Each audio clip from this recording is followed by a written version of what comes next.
નમસ્કાર ખેડૂત મિત્રો, આપણે આજે મકાઈની વિઝિટમાં પહેલા છીએ. જે મકાઈની કંપનીનું નામ છે ફાઇકસ મંદિરા. મકાઈનું નામ મંદિરા છે અને ફાઇકસ કંપની, બરાબર. તો એમને આપણે ખેડૂત જોડેથી અભિપ્રાય લઈએ કે એમને કેવી લાગી. સર, આપનું નામ જણાવશો જરા? મારું નામ ચૌધરી વિજયભાઈ અમરાભાઈ, ગામ પેપરાલ, તાલુકો લાખણી, જિલ્લો થરાદ વાવ. Mobile number 9913379176. તો પછી આપણે આ મકાઈ વિશે તમે શું ખેડૂતોને જણાવશો જરા?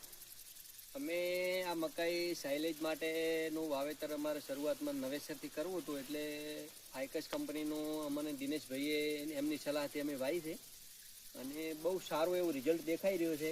તમે પણ જોઈ શકો છો.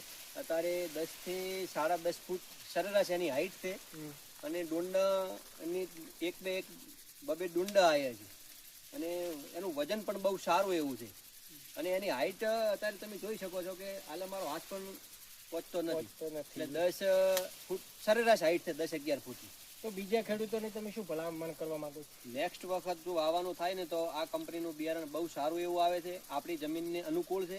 અમારો જે આ લાખણી પટ્ટાની અંદર મકાઈ બિલકુલ થતી જ નથી કહેવાનો મતલબ. બાકી આ મકાઈનું તમે રિઝલ્ટ જોઈ શકો છો. ન કે દર સાલ અમે મકાઈ વાવવાનો ટ્રાય કરતા હતા પણ મકાઈનું હાઈટ બિલકુલ થતી જ નથી, પણ આ બિયારણ બહુ સારું એવું છે અને આપણી જમીનમાં અનુકૂળ. અચ્છા, તો તમે આ બિયારણ ક્યાંથી લીધું? અમે લાખણી હરિભગવાન કરીને દુકાન છે અને દિનેશભાઈ જોડેથી લીધું ને એમની સલાહથી જ લીધું હતું અને એમણે કોન્ફિડન્સ સંગાથે કીધું હતું કે તમે આ વાવો તો તમારે સારું એવું રિઝલ્ટ આવશે. અને ભગવાનભાઈએ એ બહુ સારી એવી અમને સલાહ સૂચન પણ આપ્યું. અને દવાનો છે, બીજો ઈયળનો બધું જે આવ્યું હતું એમાં પૂરો સ્પ્રે કર્યો તો એનાથી ખૂબ સારું એવું રિઝલ્ટ આવ્યું.